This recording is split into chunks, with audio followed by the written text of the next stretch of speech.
Voltamos ao vivo com a nossa terceira palestra do nosso Congresso Florestas Online 2025. 10 anos de congresso, estamos sempre aqui ao seu lado, trazendo informações de qualidade, e nesse ano não podia ser diferente, porque o nosso Congresso Florestas Online está aqui, trazendo esse ano, falando sobre biomassa, compostagem e floresta. E eu não vou perder mais tempo, não, porque eu quero dizer para você que nosso palestrante já está na linha, mas antes agradecer aos nossos patrocinadores, que sem eles você não estaria aí na sua casa nesse exato momento, aí no conforto do celular, no celular, onde é que você esteja nos assistindo. Então, agradecendo a Komatsu, a Máquina Solo, a Sotrec Florestal e a recém-lançada e criada Eucatex Bioenergia, que vai ser anunciada aqui no nosso Congresso Florestas Online. E mais, a outra novidade também da Eucatex, que é a Eucalog. Obrigado a Dinagro, né, que eu sempre falo, está desde o primeiro congresso com a gente, a Canopy, que é a nossa parceira no congresso, na Expedição Silvicultura, que começa agora, no dia 5.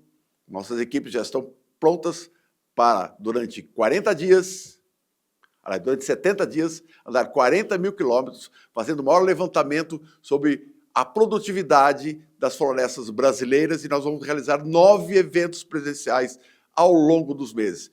Acesse o site expediçãosilvicultura.com.br para mais informações. Mas não vamos perder tempo, não, como eu disse, porque o nosso próximo palestrante já está aqui. Ô, diretor, coloque aqui ao meu lado o meu amigo Fernando. Seja bem-vindo, Fernando. Bom dia, Paulo. Muito obrigado pela oportunidade de participar desse evento, de falar para um público seleto como o seu, e também parabenizo você aí pela organização. Bom, eu queria... Você está falando de que cidade hoje, Fernando? Eu também estou em Piracicaba, interior do estado de São Paulo. A tua empresa fica em Piracicaba, né? Sim, a nossa empresa fica em Piracicaba. Bom, Fernando, eu não quero perder mais tempo, não, como eu disse, nós estamos já adiantados da hora, mas os nossos participantes estão querendo saber um pouco mais sobre a sua palestra. Então, diretor, vamos lá? Coloca aqui no cenário, pode sair o Fernando, baixa aqui a palestra, e o Fernando já entra aqui do lado de cá, e está tudo pronto aqui, ó. Vamos lá, se eu sair um pouquinho para cá, sempre esqueço. Resíduos da indústria de celulose na fabricação de insumos agrícolas. O tempo é seu e a palestra é sua. É com você, Fernando. Muito obrigado. Bom, antes de mais nada, eu quero parabenizar os colegas que me antecederam, o Dr. Iron e a doutora Kátia, dizer que isso só aumenta a minha responsabilidade, né? A Kátia já abordou vários aspectos sobre os resíduos da indústria de celulose e o seu tratamento no âmbito da compostagem. Evidentemente, eu vou falar coisas semelhantes, porém vou me esforçar para dar um outro olhar, um olhar complementar àquilo que ela já abordou aqui com nível de excelência, tá? Evidentemente, coisas irão coincidir, porque a Kátia é uma conhecida já de longo tempo, é uma amiga, e nós temos aí também um notório alinhamento de ideias no âmbito profissional. Então vamos lá, vamos começar o nosso trabalho. Nesse início de apresentação, eu quero falar sobre a LD Celulose, que tem um grande projeto de tratamento de seus resíduos, projetos que nós tivemos a honra de participar desde o início, e é um grande exemplo que nós temos para contar aqui. Então, eu estou usando imagens do projeto que é executado na LD Celulose, que trata e recicla 99% dos seus resíduos sólidos, então nada mais justo que eu faça uma menção. Mais detalhes sobre essa empresa serão apresentados pelo engenheiro Pedro Cardoso, que é o profissional que está à frente do dia a dia do seu CTR, né, do seu Central de Tratamento de Resíduos. Então, nós temos aqui imagens da planta maravilhosa da LD, lá em Indianópolis, no Triângulo Mineiro, onde nós temos, dentro dessa planta de tratamento de resíduos, tanto a compostagem de resíduos orgânicos, como o condicionamento físico e a blendagem do grupo de resíduos inorgânicos, também tratado como grupo de resíduos alcalinos. Ok? Então, o nosso público pode ver que são imagens impressionantes, não só pelas dimensões, né? Mas também pelo nível de excelência em termos de infraestrutura, o que permite um trabalho limpo, com uma boa individualização das linhas de produção e, evidentemente, refletindo na qualidade dos produtos que se gera, nessa planta, que se produz nessa planta, ok? Eu vou fazer aqui, a título de introdução, uma locação, né, do nosso país na produção de celulose e seus derivados, ok? Então, o Brasil, de cara, ele já tem uma posição de destaque no mundo, né? É o segundo maior produtor de celulose, tendo à frente a China desculpe, os Estados Unidos, e logo na sequência a China. Mas o Brasil, pela quantidade que ele produz, ele se destaca por ser um grande exportador, né? Mais de 60% da produção de nossa celulose visa o mercado externo. Os Estados Unidos já têm uma parte menor que é exportada e a China, com grande produção também, praticamente usa em todo o seu mercado interno. E os países principais produtores de papel, nós temos aí a China, seguida pelos Estados Unidos, e o Brasil, que está lá em nono ou décimo lugar, com uma quantidade bem menos expressiva, o que é consequência da afirmação anterior, uma vez que o Brasil se dedica a exportar a maior parte da sua celulose, porque certamente o mercado de consumo interno de papel não é suficientemente grande para a absorção daquilo que nós já produzimos. E aqui cabe dizer que nós estamos falando de um segmento industrial que no Brasil está em franca expansão, né? Notoriamente, e mais recentemente, é uma ocupação bastante significativa, levando desenvolvimento para o estado do Mato Grosso do Sul, onde nós já temos aí novas unidades da Companhia Suzano, nós temos a Arauco em pleno processo de implantação, temos projetos da Bracel em andamento, já temos a Eldorado operando lá também. Então, o Brasil caminha para se tornar aí líder mundial na exportação de celulose. Bom, o Brasil, como a Kátia já colocou brilhantemente na apresentação dela, é um país que se destaca no mundo pela geração de resíduos, tanto no segmento agropecuário como no segmento agroindustrial. E aqui eu mostro para todos os todas as pessoas que estão nos acompanhando, que a celulose caminha para ser mais um setor com uma geração de resíduos ainda maior do que aquela que nós já conhecemos. Então, o que nós temos nesse quadro é um resumo, né, indicando os quilos de sólidos secos que são gerados para cada tonelada de celulose seca ao ar, né? Então, nós temos aí destaques para os lodos gerados nas plantas de tratamento de efluentes, de 10 quilos para cada tonelada de celulose seca ao ar, né? E nós temos também as cinzas, né, que somadas às cinzas da queima da biomassa com as cinzas geradas nos sistemas de purificação atmosférica, nós temos aí praticamente 23 quilos de cinzas para cada tonelada de celulose seca ao ar, né? E depois nós temos os resíduos chamados alcalinos, né, os resíduos que nós aproveitamos para fazer os corretivos de acidez, que são os dregs e os grits, né? E também a famosa lama de cal. totalizando aí, então, juntamente com aqueles que eu já mencionei, uma geração aí de 60 a 80 quilos de sólidos secos para cada tonelada de celulose produzida.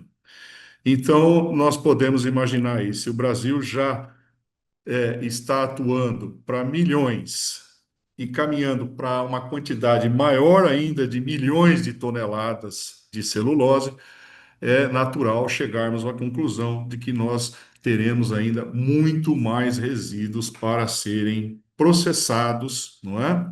E utilizados, ou melhor, reutilizados da melhor forma possível. Para ajudar aí um pouco no entendimento da produção e geração de resíduos, nós apresentamos esse fluxograma, não é? Que descreve o processo de produção da celulose Kraft, com foco na geração de resíduos. O ponto de partida está aqui à direita da tela, que é onde o processo começa, com a entrada da madeira, não é? Parte dessa madeira é empregada como biomassa, não é? E vai ser utilizada ali no parque energético da empresa, onde se gera as cinzas, o primeiro resíduo que a gente já coloca, não é? Os cavacos de madeira, que é a transformação da madeira bruta que vem para dos campos florestais, né, seguem para a polpação, à esquerda, caminhando para a esquerda da tela. E aí nós entramos no circuito, no chamado circuito da polpa, né? Essa polpação transforma os cavacos em celulose e também gera o licor preto, que remove, né, as impurezas dessa celulose. A celulose, então, é lavada, não é? Enquanto o licor preto é reciclado para gerar energia em novos processos químicos que são executados aí durante a fabricação da celulose. Desculpe. Deixa eu tomar uma água que a boca está seca. E depois nós temos, na sequência, o circuito da recuperação dos produtos químicos, né? O licor preto já fraco é evaporado e queimado, não é? E pode gerar energia. E aí formamos o licor verde. Esse passa por um processo de clarificação que gera as borras, os dregs, né? E em seguida ele é tratado para se tornar licor branco novamente. Então geramos aí nesses processos químicos um outro resíduo, que são os dregs, que a Kátia também já comentou. Depois nós temos o circuito da cal, não é? O licor branco é levado para a etapa de calcificação, que transforma o licor verde em licor branco, né? Mas gera o resíduo lama de cal. Esse sim é um resíduo, evidentemente, evitado de todas as formas pela empresa. A maioria das empresas não querem, evidentemente, gerar a lama de cal, mas o fato é que, na prática, a gente tem observado que é um resíduo gerado, por vezes, em batelada e em grandes quantidades, né? Essa cal ela é levada para o forno, né, para ser regenerada, e o excedente, né, que se torna resíduo, acaba indo para a CTR. E quando ela é regenerada, ela gera as areias, né, ou melhor, os grits, que é um resíduo dessa regeneração. E por fim, nós temos aí ao centro, né, uma planta de tratamento das águas residuárias que são geradas em todos esses processos. Local onde é feito o tratamento para a remoção da carga orgânica dos efluentes, num primeiro momento chamado tratamento primário, que vai retirar fibras fugitivas do processo, não é? Depois nós temos o lodo biológico e em alguns casos, nós temos o lodo formado no tratamento terciário desses efluentes, até que a água esteja em condições de ser reaproveitada e ou lançada novamente num corpo receptor. Normalmente, as empresas tratam esses lodos como um mix, onde se soma, por vezes, o lodo de tratamento de água, a água bruta que é captada para abastecer a indústria, né? Então, comumente, nós temos aí um mix de lodo formado pelo lodo primário, o lodo biológico, o lodo terciário e o lodo dieta. Em alguns casos, eles podem ser separados e há, sim, alternativas para o aproveitamento das fibras, né, o chamado lodo primário, que vai para uma indústria, digamos aí, complementar, né, que reaproveita esses materiais para fazer papelões de uso menos nobre. Então, em resumo, esse slide nós podemos visualizar, né, através da produção da celulose, um ciclo de reaproveitamento, né, e de geração de resíduos, o que torna isso relativamente complexo de ser compreendido, né? As pessoas que estão imersas no sistema, evidentemente, compreendem com muito mais propriedade, mas o que demonstra que muitos resíduos são gerados, né? Como as borras, né? Os grits, os drags, as lamas de cal, areias que são geradas tanto lá na queima da madeira, né? Para geração de energia, além das cinzas, né? E os lodos como eu disse, as cinzas, né? Aqui nós temos um outro gráfico, né? Esse jamais dedicado aí à produção de celulose solúvel, é o que nós observamos, por exemplo, na unidade da LD, né?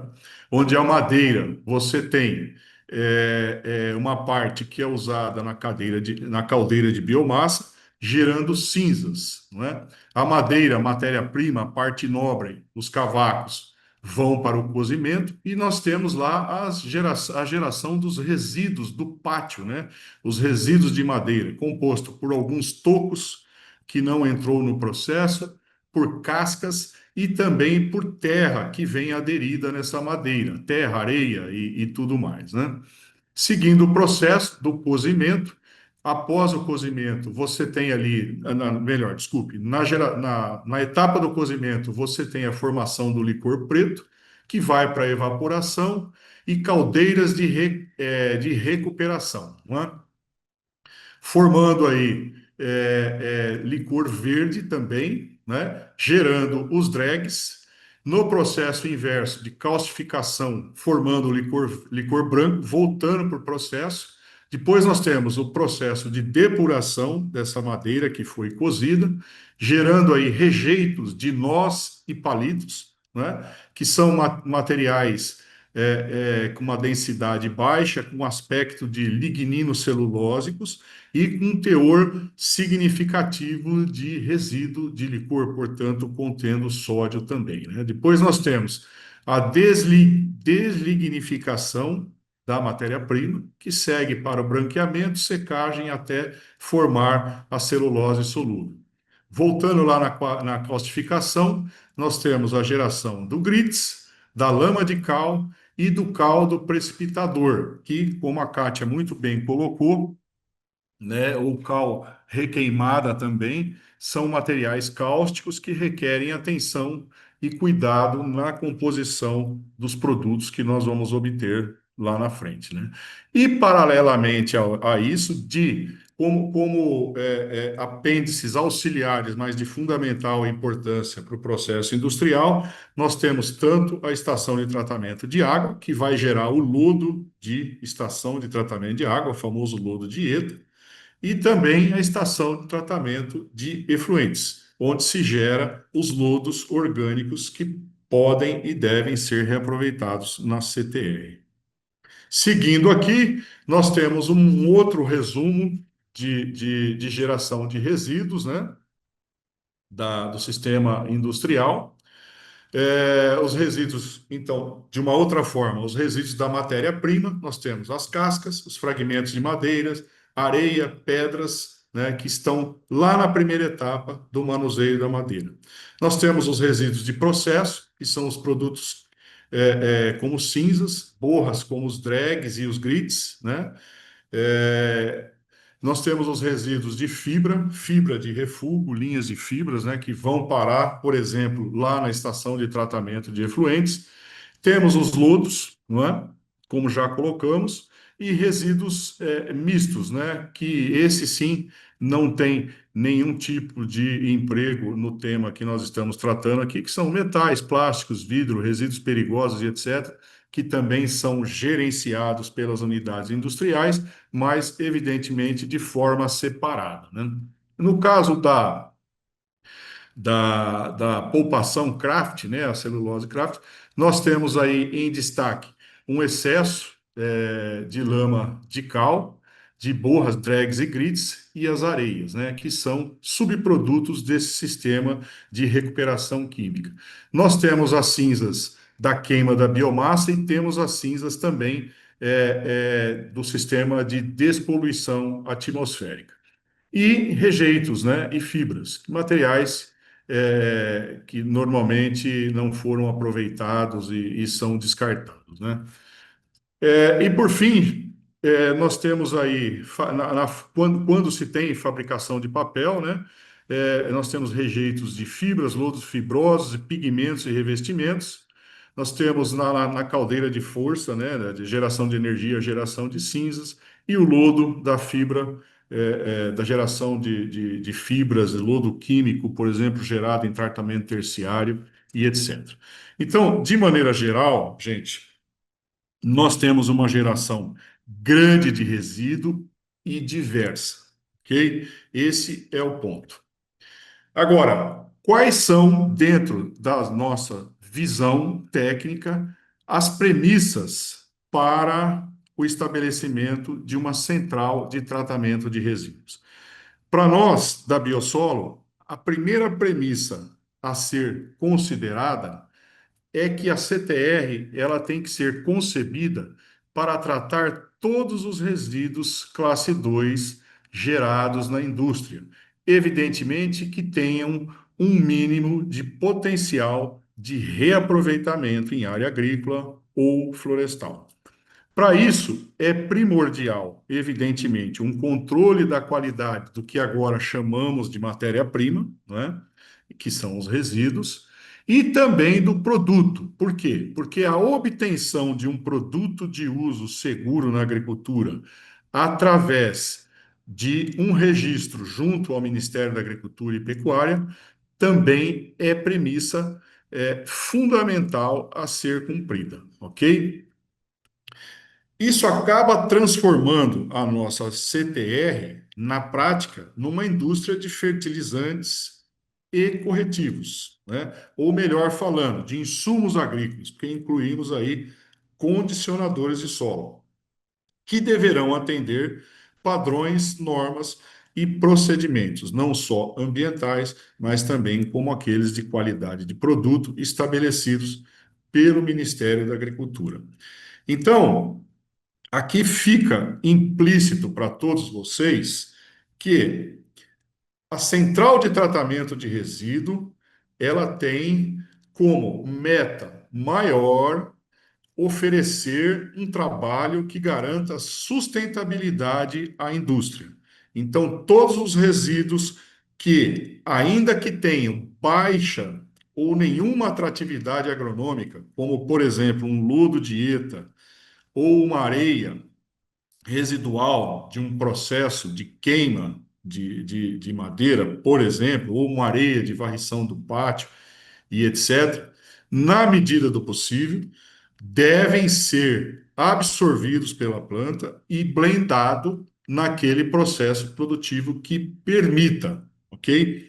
Para que a gente tenha, nesse momento, como maior objetivo, atender a necessidade da indústria de ter uma destinação sustentável ambientalmente e economicamente para o seu resíduo.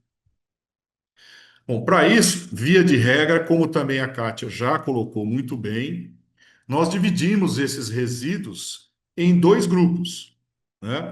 Nós temos os chamados resíduos inorgânicos, que reúne os drags, os grits, as cinzas da caldeira e também cinzas de sistema de despoluição atmosférica, não é? As lamas de cal, a cal do precipitador, cal de forno ou cal requeimada, né, que são materiais mais cáusticos, a areia de caldeira, que tem um grande potencial para compor um corretivo de acidez do solo. No outro grupo, nós temos os resíduos orgânicos, que são os resíduos do pátio e de varrição de madeira. Nós temos os mix de lodos, primário, secundário, que é o biológico, né? E o terciário, e linhas de fibras, como os nós e palitos, né? E aqui a gente busca obter um fertilizante orgânico composto e, em alguns casos, também um condicionador de solo. Não há absolutamente nada que impeça que um resíduo do primeiro grupo seja usado num sistema de reaproveitamento, de tratamento de resíduos do segundo grupo, ok? Por exemplo, a gente chega a usar uma pequena parte das cinzas, quando de interesse, para enriquecer, por exemplo, um fertilizante orgânico com potássio, ok? Mas também damos prioridades para. Temos uma grande atenção no uso da cinza no grupo dos corretivos, porque a cinza também é um excelente material para que a gente, através da blendagem, né, tenha uma redução da concentração de sódio no produto final. Eu trouxe aqui alguns resultados analíticos, né, para a gente mostrar, né, o interesse e o eventual ponto de atenção para cada um desses resíduos, ok? Eu vou tentar tirar aqui as imagens aqui que está me atrapalhando um pouco no canto da minha tela. Bom, então o primeiro resíduo que nós temos aqui são os drags, né? Então nós temos aqui exemplo de análise de drags gerado numa indústria de celulose Kraft e exemplo de uma caracterização físico-química de drags gerado numa indústria de celulose solúvel. O que nós observamos de atraente, né, de atrativo nesse resíduo? É o teor de cálcio, né? Ambos têm uma concentração percentual em torno de 20%. Ainda que lá no corretivo a gente ambicione uma soma de CaO, né, aí de 38%, o que a gente consegue praticamente com o Dregs puro, a gente vê que nesse quesito o Dregs não vai trazer nenhum tipo de prejuízo à blendagem final que visa obter o corretivo de acidez do solo, ok? Por quê? Porque tanto nos dois tipos de indústria, né, você tem altos teores de cálcio. E o teor de sódio realmente é expressivo, né? Chegando aí, variando entre 2,5% e 3%, sendo um pouquinho menor na indústria de celulose Kraft. A gente vai ver lá na frente que é possível compor e obter um produto com um teor ainda menor. E depois nós podemos comentar rapidamente as consequências para o uso desse material com esses teores de sódio.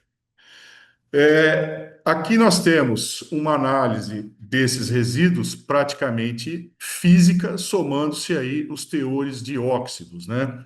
Então a gente vê que os drags atendem aí a questão da granulometria, passando 100% em peneira 2 milímetros, não é? Lembrando que a IN35 para o registro do corretivo de acidez também exige os 100%. Nós temos aí na peneira de 0,84 milímetros, 93% passante, portanto, também atendendo os parâmetros de referência na legislação, e também a peneira de 0,29 milímetros, tendo um material passante aí de 70%, o que também atende à legislação. A soma de óxidos para o DREGS está acima de 40%, portanto, atende com folga os 38 exigidos pela legislação, tendo também o poder de neutralização acima e o PRNT também acima do mínimo exigido pela legislação. Então, o DREGS tem plenas condições de compor o corretivo de acidez, tá? Com atenção ao sódio. Depois nós temos os GRIDs, né? tanto na indústria de celulose kraft como numa indústria de celulose solúvel. E aqui, mais uma vez, a gente observa uma grande semelhança nos teores de cálcio, não é? E uma significativa um valor significativamente menor na concentração de sódio, né? Estando aí na faixa de 1 a 1,5% para a indústria de celulose kraft e lá no caso da celulose solúvel em torno de 3,5%. Ok? Seguindo no que tange a peneira, os grites não atendem a sua não atende à granulometria, né, para compor o corretivo de acidez. Porém, atende com folga os teores de óxidos de cálcio, ou melhor, desculpe, a soma de óxidos, né, cálcio e magnésio sempre muito baixo em todos os resíduos. O poder de neutralização também atende com folga a legislação, e o PRNT, em função da granulometria, é menor. Bom, o que que nós fazemos para reaproveitar o GRITS, atendendo aquela premissa de nossos projetos? O GRITS, via de regra, né, como os ensaios de peneiramento já mostram, ele tem uma granulometria grosseira, não é? Então a gente tem visto em alguns projetos os técnicos recomendando a moagem desse material. Nós temos feito um pré-peneiramento somente do GRITS, né? Onde a gente já consegue resolver esse problema, evidentemente trabalhando isoladamente com os GRITS, então movimentando uma massa muito menor do que você eventualmente peneirar todo o blend de corretivo que é feito ao final. Ok? Aí depois há a possibilidade de moer esse material retido nesse pré-peneiramento ou simplesmente dar um outro destino, tendo em vista que a quantidade é muito pequena, ok?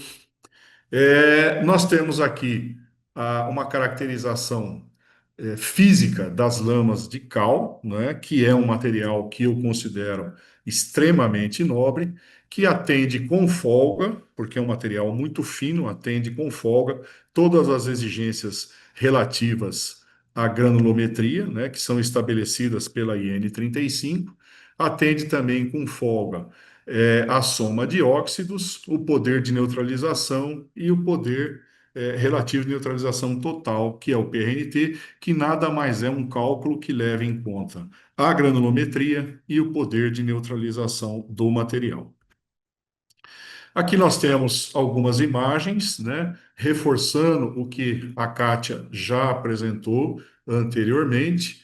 Então, nós temos aí na composição do nosso corretivo os grids, os drags, a lama de cal, a cal do precipitador, a areia de caldeira e uma parte das cinzas, né? Esses materiais, no caso do drags, passa por uma secagem preliminar e ao final ele vai para um blend feito, uma operação de mistura desses materiais. Qual o problema que nós temos aí ainda para ser melhorado? Como se vê na figura abaixo aqui, é a emissão de poeiras, por se tratar de material extremamente fino e conter ali, evidentemente, algum residual de materiais cáusticos, certo? Mas é uma operação que é feita após um pré-peneiramento do grits, certo? E também após uma pré-secagem dos drags. Então, uma operação com, no máximo, 2 operações de revolvimento que já são suficientes para fazer uma mistura homogênea. E uma etapa fundamental desse processo, antes da comercialização, é um tempo, digamos, entre aspas, de cura desse material, para a gente reduzir ao máximo aquela causticidade residual que nós podemos ter nessa mistura, advinda principalmente da cal requeimada, que é uma quantidade muito pequena, ainda que outros resíduos ainda tenham uma causticidade muito baixa, mas ainda é possível ser determinada, identificada em laboratório, né? Nessa etapa de mistura também cabe a uma decisão da empresa, quando do uso interno ou quando da comercialização, uma adição de uma fonte de magnésio, né, para dar uma característica melhor de balanceamento entre cálcio e magnésio aí, que vai atender os interesses do setor florestal da empresa ou mesmo o interesse do mercado circundante aí à industrialização. E aqui eu quero fazer uma observação de mais uma das premissas, de mais um dos objetivos que nós temos ao estabelecer o CTR de uma empresa do segmento, que é ter um nível de qualidade dos produtos de excelência, chegar à máxima qualidade para que ele seja suficientemente atrativo ao mercado e a indústria não fique só na dependência do uso florestal, né, da internalização do uso desses produtos, porque nem sempre ele é conveniente para o setor, por razões operacionais, razões econômicas e etc. Muito embora a gente tenha observado que as questões técnicas já foram, assim, amplamente superadas com a melhoria da qualidade. Mas é sempre importante o produto ter uma aceitabilidade no mercado, já que dentro do escopo do projeto a gente também busca toda a regularização desse produto junto ao Ministério da Agricultura. Evidentemente, isso também vai depender da região onde a indústria se insere, né? E certamente, mais tarde, como a região da LD é privilegiada em termos agrícolas, o Pedro vai contar para todos vocês, não é, que boa parte da produção da unidade já é comercializada diretamente com o mercado. E a Florestal está mantendo o foco no uso daquilo que ela tem o maior interesse, pelos benefícios que o produto, maiormente o corretivo de acidez, oferece para eles, ok? E não mais fica aquela obrigação de usar na floresta como única alternativa para dar destino aos produtos obtidos através do tratamento dos resíduos. O corretivo de acidez, então, feito com essa blendagem, nós temos aí uma média anual de 2023, onde nós ficamos aí dentro da margem de tolerância no peneiramento, né? Muito pouco abaixo dos 100%. Nós precisamos aí, eventualmente, fazer uma melhoria aí no peneiramento, na seleção do grits, certo? Nós temos uma folga muito grande na soma de óxidos. Nós temos aí um produto corrigido com uma fonte de magnésio, nos permitindo aí uma relação praticamente de 3,5 para 1 cálcio-magnésio. Esse é um aditivo que visa valorar o produto final e aumentar o interesse do setor florestal da empresa, atender os critérios, né, silviculturais para o melhor uso possível do corretivo, né?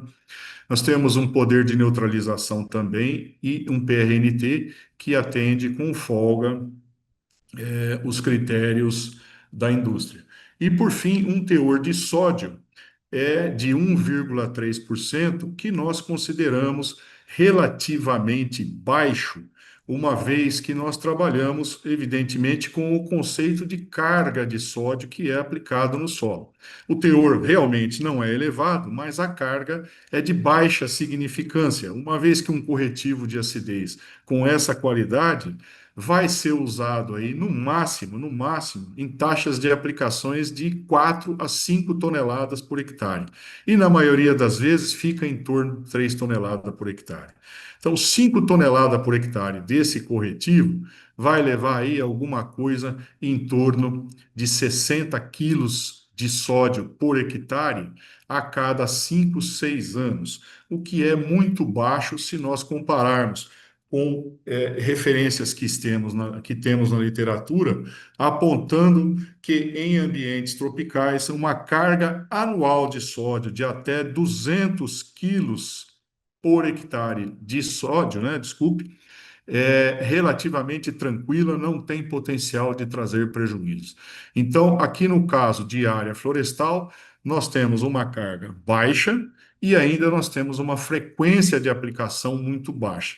Então, nesse cenário, o sódio realmente deixa de ser um fator limitante e tampouco preocupante. É, o corretivo de acidez tem que atender ainda, de acordo com a legislação, critérios quanto a contaminantes metálicos, né, como o cádmio e o chumbo, e esses elementos, evidentemente, são extremamente baixos, porque o setor florestal não usa esses elementos, substâncias contendo esses elementos químicos em nenhuma fase do processo industrial. Então, nós temos um limite de cádmio aí para 20 miligramas por quilo, e o monitoramento tem apontado aí 0,1 miligrama por quilo.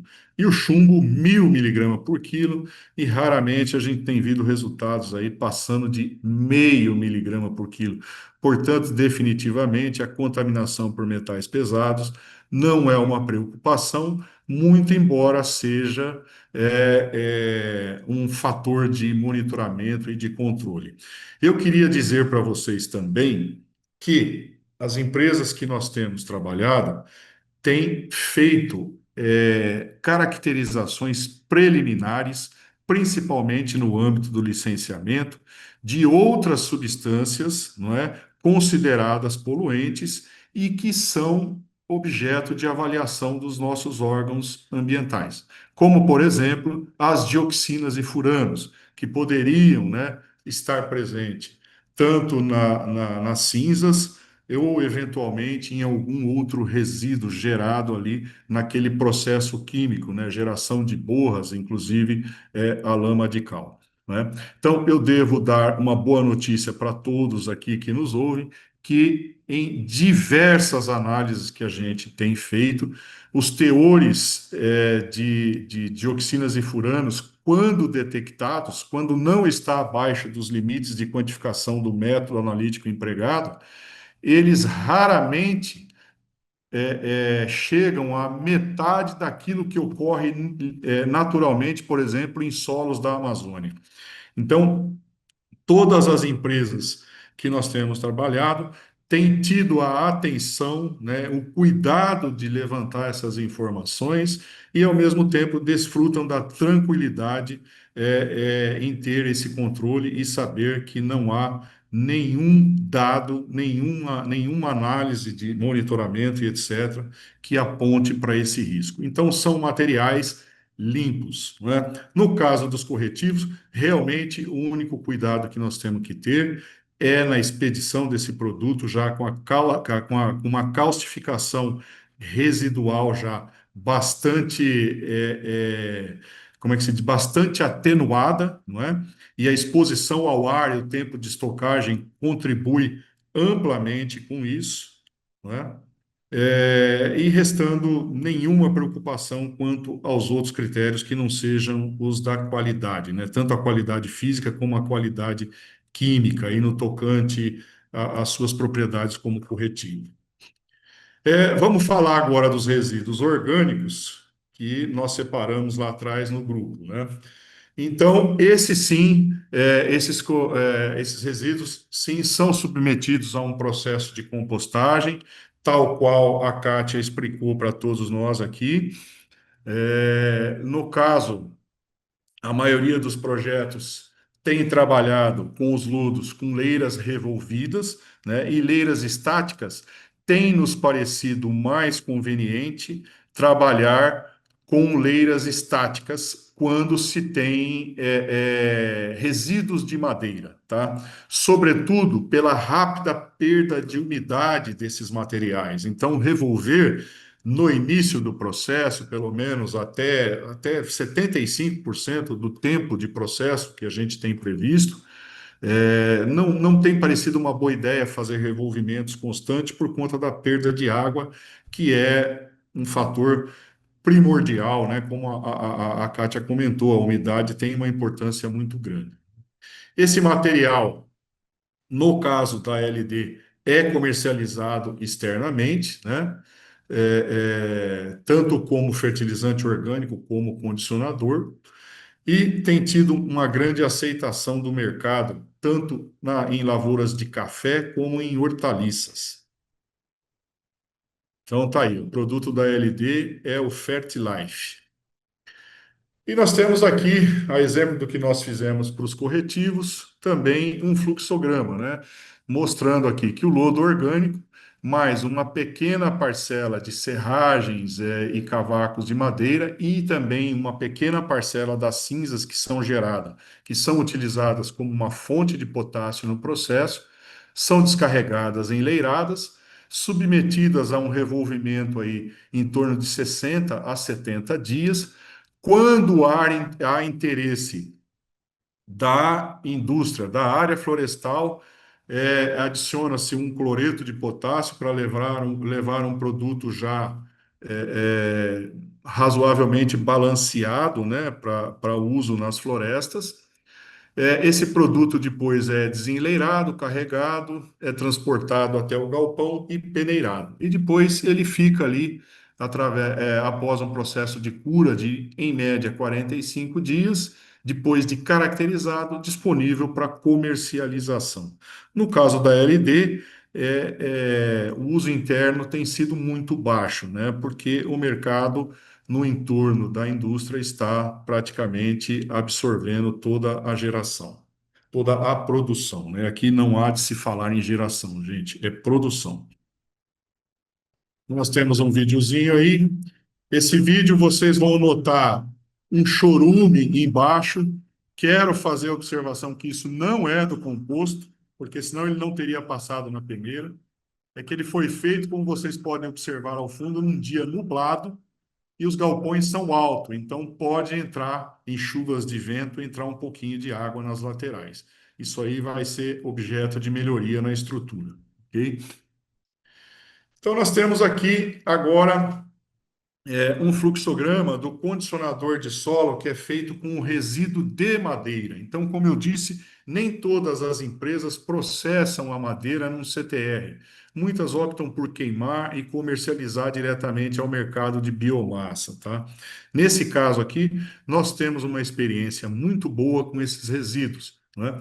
Que, juntamente com uma parcela quase que total dos rejeitos da depuração, os nós e palitos, né, são juntados, né, previamente esses resíduos de madeira passam por um sistema de trituração com equipamentos que eu vou mostrar aqui, a Kátia também já mostrou, são carregados e descarregados num pátio, misturados, né, para a formação de leiras estáticas, que a gente vai mostrar na sequência, e é feito periodicamente uma irrigação com uma adição de solução nitrogenada. É claro que esse nitrogênio é usado na justa medida em que ele é disponível, ele está disponível, não é? E o seu uso em doses crescentes, evidentemente, até determinado ponto, contribuem para reduzir o tempo de compostagem do material. Essas leiras estáticas são aeradas por tombamento mecânico, e passam no pátio por um tempo mínimo aí de 120 dias. Dá para acelerar num sistema de leiras revolvidas? Dá, mas aí você tem que intensificar o sistema de umectação desse material. Esse material também passa por um sistema de peneiramento, né, um processo de cura, para depois ser utilizado, eventualmente, de acordo com a conveniência, como um, a possibilidade de se usar ele num blend com o fertilizante, ou a comercialização direta como um condicionador físico de solo, que, aliás, tem uma qualidade muito grande devido à sua baixa densidade, né, o seu grau de estabilização e também um emprego muito positivo no mercado de hortaliças. Então, aqui nós temos os restos de madeira sendo triturado por equipamento semelhante que os meus colegas que me antecedeu já mostraram, não é?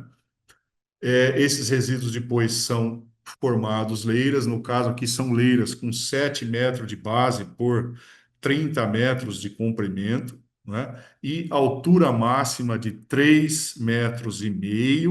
Aqui fica também um alerta, como já foi colocado, 3,5 metros é uma altura segura para se evitar a combustão espontânea desses materiais, tá? Porque há uma convecção do calor que é produzido aí pela atividade biológica que acontece dentro dessa massa e realmente há o risco de incêndio. Portanto, não se deve fazer leiras com altura maior do que essa para evitar acidentes desse tipo, tá bom?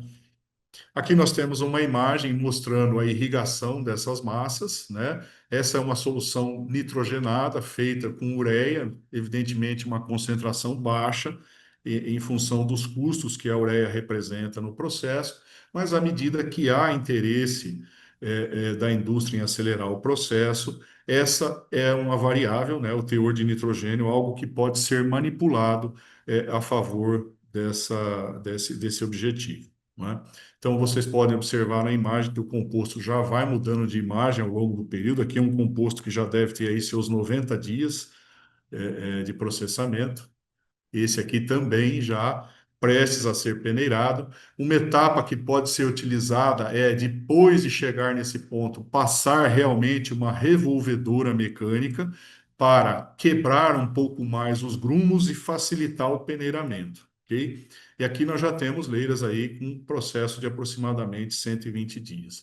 E, por fim, o sistema de peneiramento desse material e o produto peneirado à direita do vídeo aí. Os rejeitos dessa peneira voltam para o mesmo processo ou podem ainda ser utilizados na compostagem dos lodos, né?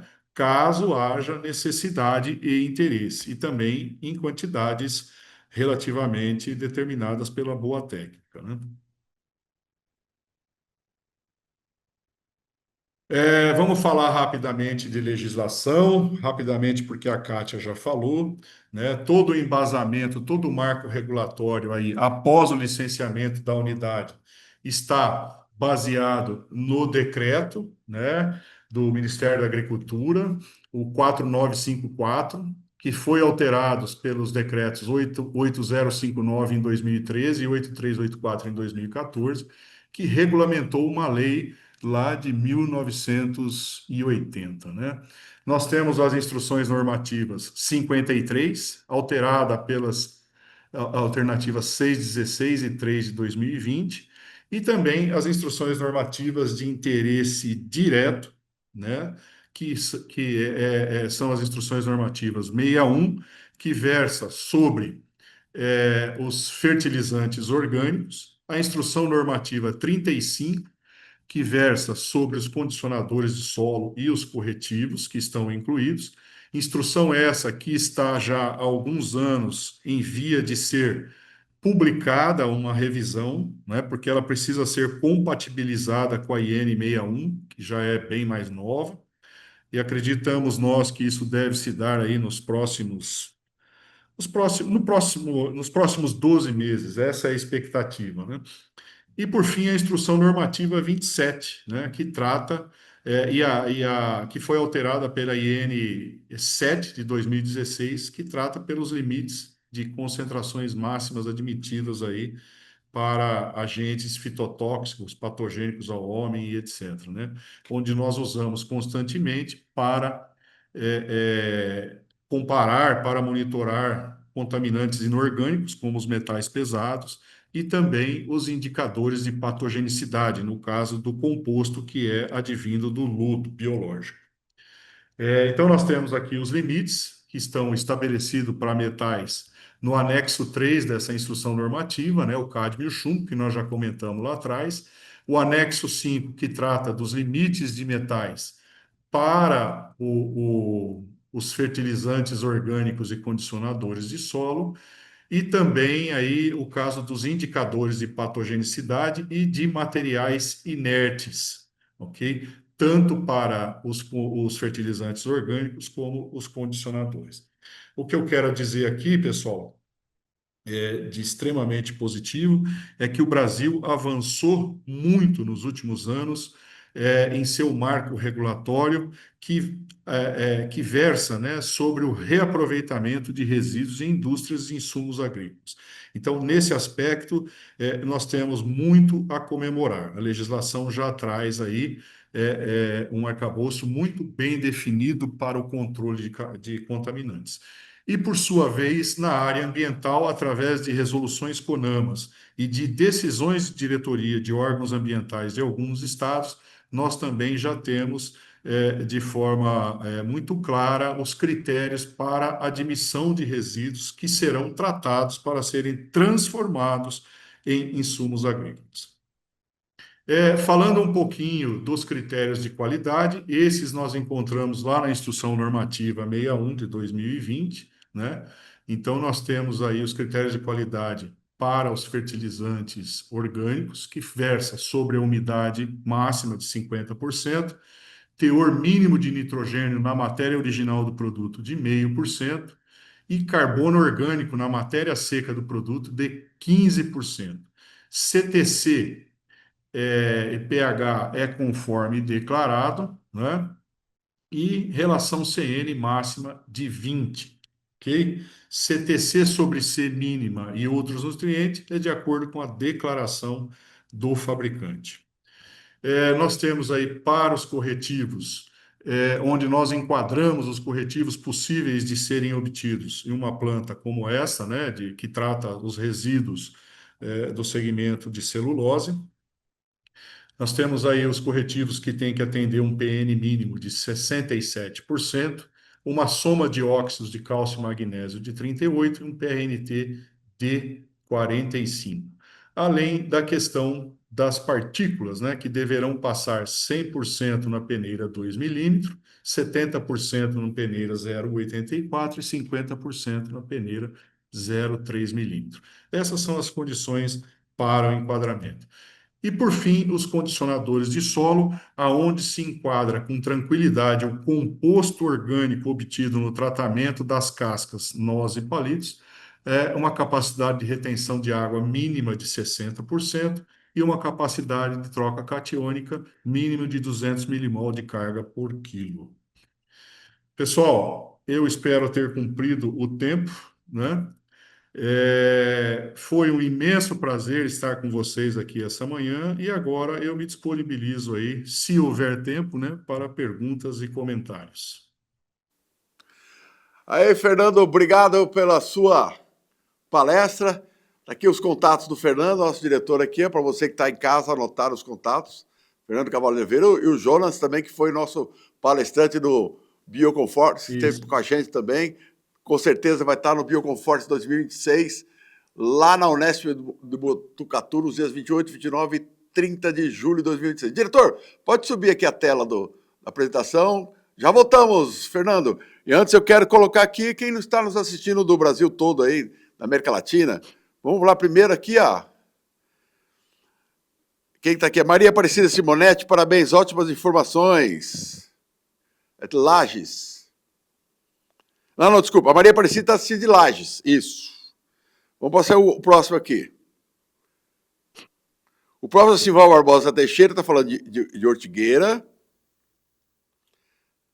Alan Yamada falando de Catanduva. Agora internacional. Nosso amigo Henrique Maquineda, bom dia desde o Uruguai. A Jamile Santos nos está assistindo de Salvador, Bahia.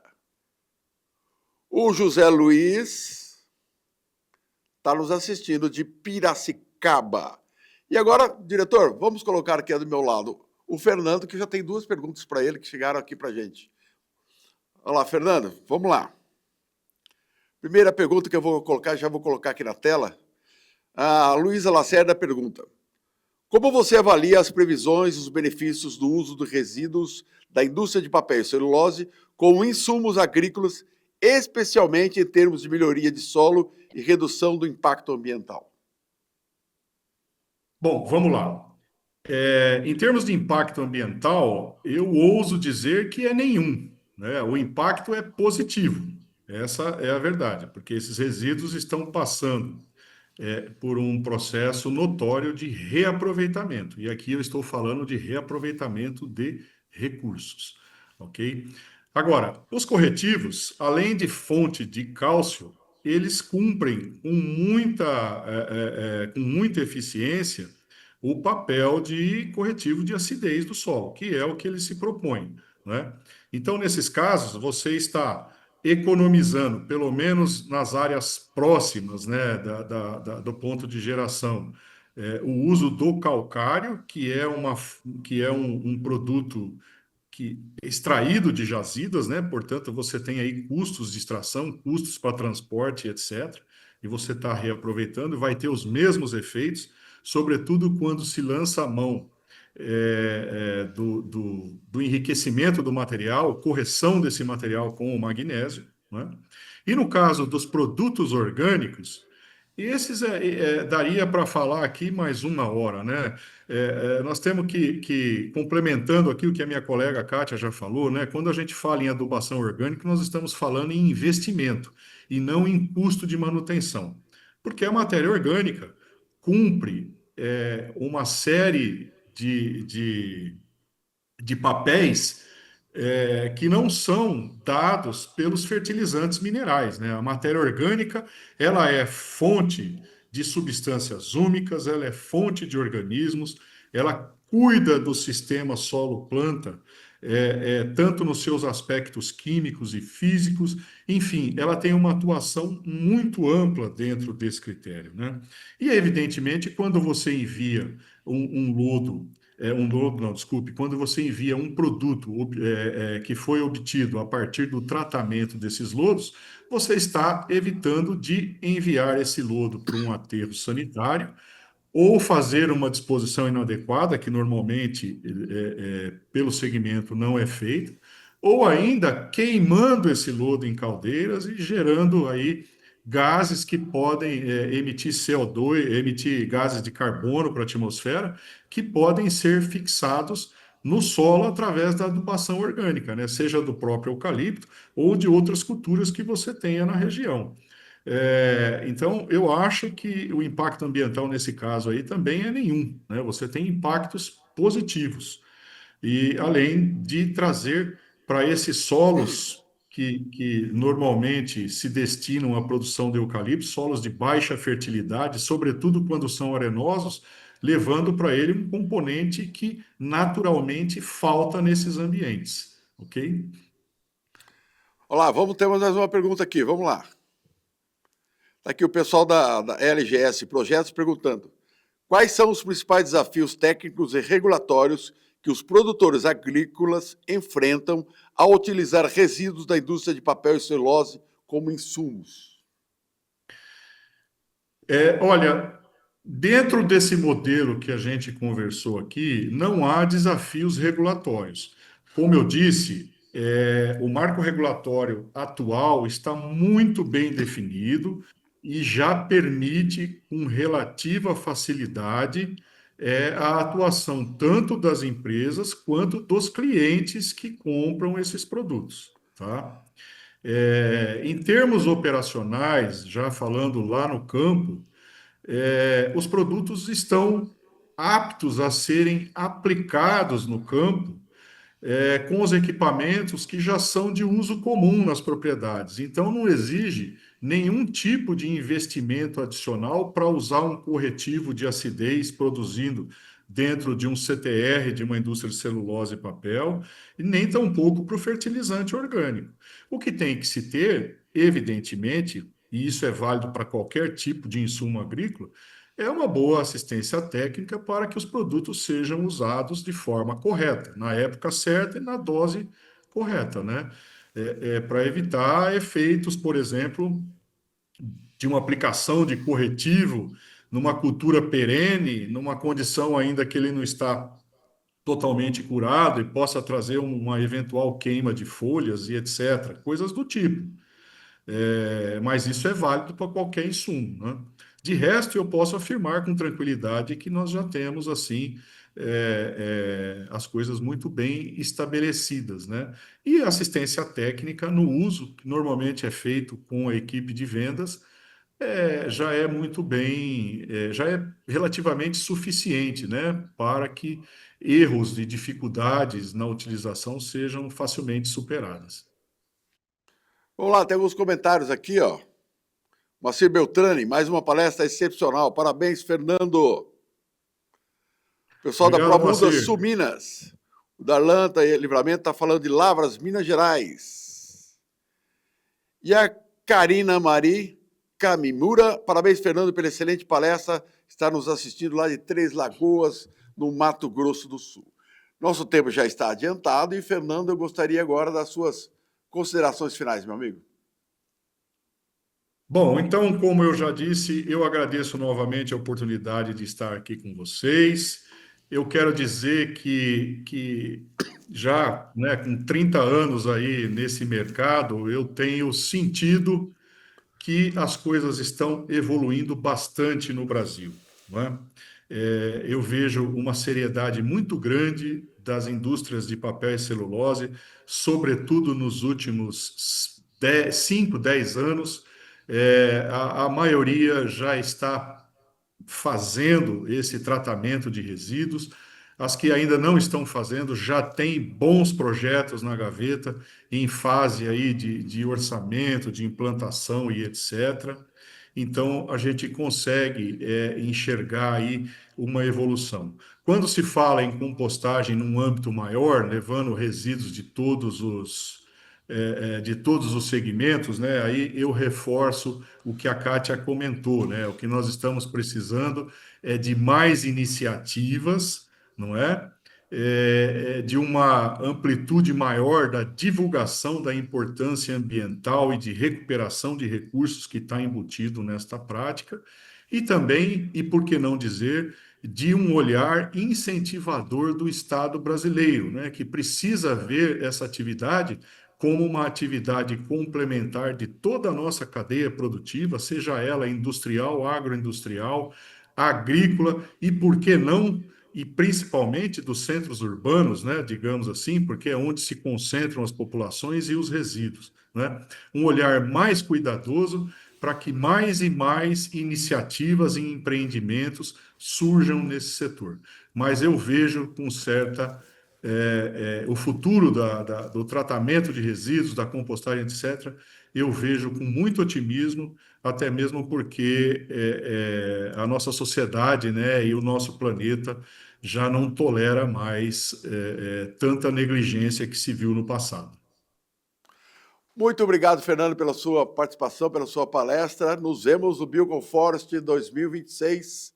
Lembrando a todos vocês, tchau. Lembrando a todos vocês que o Bioconforest 2026 vai acontecer entre os dias 28, 29 e 30 de julho, lá na Unesp de Botucatu, naquele auditório bonito, e vamos ter esse ano uma feira, no ano que vem, uma feira ainda maior. E no dia 5 agora, começa a Expedição de Silvicultura, um grande evento que nós, em parceria com a Canopy e a Embrapa Floresta, estamos realizando, e as nossas equipes vão percorrer durante 70 dias, 16 estados, andar 40 mil quilômetros, fazendo grande levantamento sobre a produtividade e a produção das florestas plantadas brasileiras. É um grande evento que começa próxima sexta-feira, dia 5, e nós vamos trazer informações aqui no nosso Congresso Florestas Online. Então, eu queria agora agradecer a presença de cada um de vocês e nos vemos amanhã, a partir das 8 horas da manhã. A programação está no site florestasonline.com.br. Faça também sua inscrição gratuita. Se você quiser ter um certificado, também coloque na inscrição que você precisa do seu certificado. Muito obrigado a todos e agradecer principalmente aqui a produção da 2K Produções, que fica aqui na cidade de BH, em Belo Horizonte, onde estou agora, que produziu todo esse cenário maravilhoso, com toda essa qualidade da nossa transmissão. Nada mais justo do que ter uma novidade, alguma coisa mais bonita para você, comemorando os nossos 10 anos do Florestas Online. Muito obrigado a todos e nos vemos amanhã, 8 horas da manhã. Tchau. Roda a vinheta. Guilherme, tchau.